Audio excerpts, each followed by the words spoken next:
Sir పీవెక్కోలో మరోసారి నెత్తిరోడింది, 30 మందికి పైగా పౌరులు మరణించినటువంటి పరిస్థితి. సో అసలు ఈ అల్లర్లకి కారణాలు ఏమిటి సార్?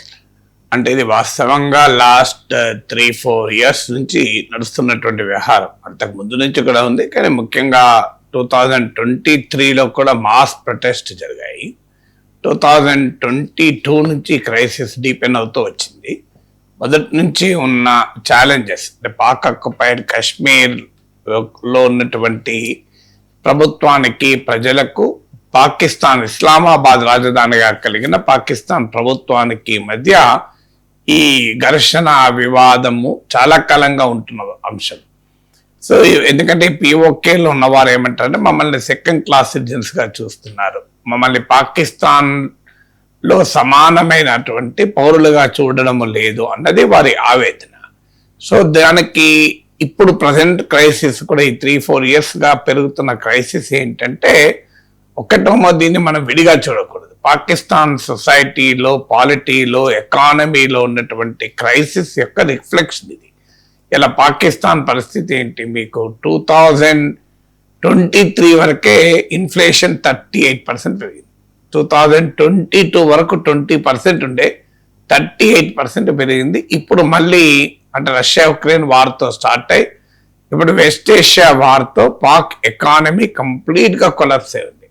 సో ఇన్ఫ్లేషన్ ధరలు విపరీతంగా పెరుగుతున్నాయి. పాకిస్తాన్లో ఫారిన్ ఎక్స్చేంజ్ రిజర్వ్స్ $20 బిలియన్ నుంచి $2.9 బిలియన్ పడిపోయింది. అంటే ఇవాళ పాకిస్తాన్ పరిస్థితి ఏంటంటే కనీసం ఒక నెల రోజుల దిగుమతులకు సరిపోయేంత ఫారిన్ ఎక్స్చేంజ్ కూడా లేదు. అందుకే పాకిస్తాన్ ప్రైమ్ మినిస్టర్ షహబాజ్ షరీఫ్ చెప్పాడు, మేము ఫ్రెండ్స్ దగ్గరికి అప్పుల కొరకు వెళ్ళినా బిచ్చగాన్లాగా చూస్తున్నారు మమ్మల్ని అని, చాలా అవమానకరంగా ఉంది అని చెప్తున్నారు. అంటే IMF బెయిలౌట్ల పైన పాకిస్తాన్ బతుకుతోంది. పాకిస్తాన్ సహజ వనరులను, సంపదను అమెరికాకు తాకట్టు పెట్టి బతుకుతోంది. మరోవైపు పాకిస్తాన్ ఆర్మీకి, మిలిటరీకి, డిఫెన్స్కు మాత్రం ఎక్కడ లేని రిసోర్సెస్ ఖర్చు పెడుతున్నారు. సో ఇది పాకిస్తాన్ ఎకానమీలో ఉన్న క్రైసిస్. పాకిస్తాన్ సొసైటీలో ఉన్న క్రైసిస్, పాలిటీలో మీరు చూస్తే బెలూచిస్తాన్ తిరగబడుతోంది, ఖైబర్ పఖ్తూన్ఖ్వా తిరగబడుతోంది, మీకు పంజాబ్ సింధుల మధ్య నదీ జలాల వివాదాలు ఉన్నాయి, మీకు సింధు ప్రాంతము, సింధు ప్రదేశ్, ప్రత్యేక సింధు ప్రదేశ్ ఏర్పాటుగా సింధుస్థాన్ అనే దేశంగా ఏర్పాటు చేస్తామని వాళ్ళు పోరాడుతున్నారు. సో మనకి ఇక్కడ పాక్ ఆక్యుపైడ్ కాశ్మీర్, ముజఫరాబాద్ రాజధానిగా కలిగిన పాక్ ఆక్యుపైడ్ కాశ్మీర్లో మా పట్ల వివక్ష చూపుతున్నారు, మమ్మల్ని సెకండ్ గ్రేడ్ సిటిజన్స్ గా చూస్తున్నారు, వాళ్ళు తిరగబడుతున్నారు. సో ఇలా పాకిస్తాన్ సమాజము ముక్క చెక్కలై కుక్కలు చింపిన విస్తరలాగా ఉంది. థర్డ్, పాకిస్తాన్ పాలిటీ, కనీసమైన డెమోక్రసీ లేదు. మిలిటరీ పాలకులు ప్రత్యక్షంగా, పరోక్షంగా పాలిస్తారు. ఇవాళ మనం చూస్తున్నాం కదా, ప్రైమ్ మినిస్టర్ షహబాజ్ షరీఫ్ కన్నా ఫీల్డ్ మార్షల్ అసీం మునీర్ పాలిస్తున్నాడు. గ్లోబల్ పాకిస్తాన్ ఫారిన్ పాలసీని, డిప్లొమసీని కూడా పాక్ ఆర్మీ చీఫే రన్ చేస్తున్నాడు. సో నిజంగా పాకిస్తాన్ లో ప్రైమ్ మినిస్టర్ పవర్ లో ఉన్నాడా, ఆర్మీ చీఫ్ పవర్ లో ఉన్నాడా కూడా తెలియదు. ట్రంప్ కూడా ప్రైమ్ మినిస్టర్ పిలవలేదు, ఆర్మీ చీఫ్ ని లంచ్ కి పిలిచి మాట్లాడాడు. సో అక్కడ మీకు ఎలక్టెడ్ గవర్నమెంట్ మెజారిటీతో ఎలక్ట్ ప్రభుత్వం కూడా కాదు. టెహ్రీక్ ఇన్సాఫ్, పాకిస్తాన్ టెహ్రీక్ ఇన్సాఫ్ నిషేధించి ఇమ్రాన్ ఖాన్ జైల్లో పెడితే రిగ్గింగ్ జరుపుకున్న ఎన్నికల్లో కూడా ఇమ్రాన్ ఖాన్ సపోర్టర్స్ ఇండిపెండెంట్ గా పోటీ చేస్తే 100 సీట్లు గెలిచారు. అయినా కూడా ప్రభుత్వాలు మెజారిటీ లేకపోయినా ఆర్మీ సహకారంతో నడుస్తుంది. సో ఇది సొసైటీ, పాలిటీ, ఎకానమీ పాకిస్తాన్ లో క్రైసిస్, క్యావోస్ నేపథ్యంలో మనకు పిఓకేలో ఉన్న పరిస్థితి చూడాలి. ఇక పిఓకే సమస్య ఏంటి? పాకిస్తాన్ ఆక్యుపైడ్ కాశ్మీర్లో ట్రేడర్స్, సివిల్ సొసైటీ ఆర్గనైజేషన్స్, యాక్టివిస్టులు కలిపి ఈ జాయింట్ అవామీ యాక్షన్ కమిటీ అని పెట్టి గత కొన్నేళ్లుగా పోరాడుతున్నారు. సో వాళ్ళ పోరాటంలో ప్రధానమైంది ఏంటంటే మమ్మల్ని పాకిస్తాన్ డిస్క్రిమినేట్, వివక్షతో చూస్తోంది, సెకండ్ గ్రేడ్ సిటిజన్స్ గా చూస్తోంది అని. ఉదాహరణకు మీకు ఈ ప్రాంతం పాక్ ఆక్యుపైడ్ కాశ్మీర్లో మీకు 2600 megawatts power production, hydel power, నీలం జలం ప్రాజెక్ట్ అని. సో ఇలాంటి ప్రాజెక్ట్ వల్ల 2600 మెగావాట్స్ ఆఫ్ పవర్ ప్రొడక్షన్ అవుతుంది. కానీ పిఓకే వాడుకునేది కేవలం 350 మెగావాట్స్ మాత్రమే. సో పాకిస్తాన్ ఆక్యుపైడ్ కాశ్మీర్ ఏమంటుందంటే ఈ హైడల్ పవర్ ఇంత సర్ప్లస్ ఉంది కదా, దీని నుంచి మాకు మా షేర్ కావాలి కదా అంటుంది. మీకు article 157 the Pakistan constitution quote చేస్తూ ప్రావిన్సెస్ కో వాటా ఇవ్వాలి కదా, మాకెందుకు ఇవ్వరు అని అడుగుతున్నారు. అలాగే Pakistan national finance commission recommend చేసిన 3.64% ఆఫ్ ద రిసోర్సెస్ మాకు రావాలి కదా అంటున్నారు. సో అలా కానీ పాకిస్తాన్ ప్రభుత్వము పిఓకేకు ఆ రకంగా వనరుల పంపిణీ చేయడం లేదు. తర్వాత మీకు పుల్వామా ఘటన తర్వాత ఇండియా పాకిస్తాన్ ట్రేడ్ ఎఫెక్ట్ అయిపోయింది. అది ఈ బార్డర్ లో ఉన్న పాక్ ఆక్యుపైడ్ కాశ్మీర్ లో కూడా తీవ్రమైన ఆర్థిక సంక్షోభానికి కారణమైంది.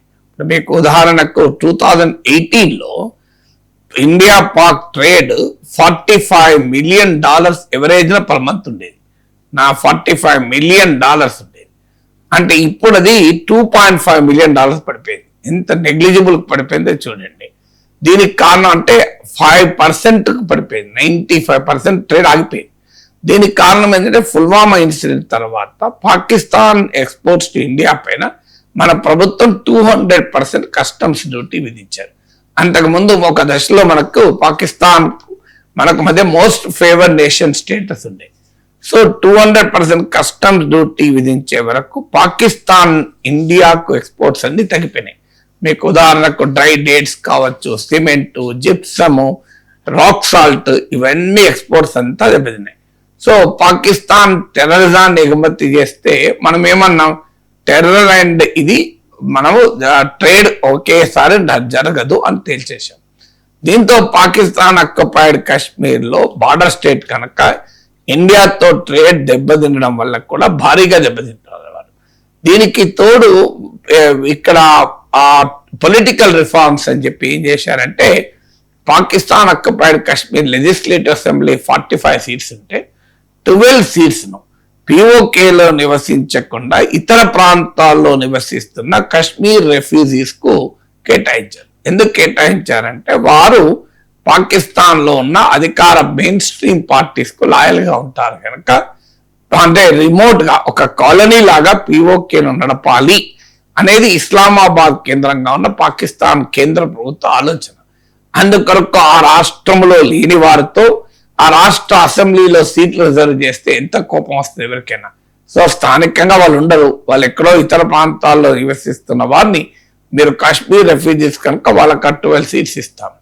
అలా పాకిస్తాన్ ప్రభుత్వాన్ని కూడా తమ చేతుల్లో పాకిస్తాన్ ఆక్యుపైడ్ కాశ్మీర్ లో ఉన్న రాష్ట్ర ప్రభుత్వాన్ని కూడా తమ చేతుల్లో పెట్టుకోవాలి అన్నది పాకిస్తాన్ కుట్ర. సో అందువల్ల ఒక్క మాటలో చెప్పాలంటే పిఓకేను పాకిస్తాన్ సరిగా ట్రీట్ చేయడం లేదు, వివక్ష చూపుతోంది, సమాన హోదా ఇవ్వడం లేదు, వాళ్ళని ఒక వలస కాలనీగా చూస్తోంది కనుక అక్కడ ఉన్న ప్రజలు తిరగబడుతున్నారు.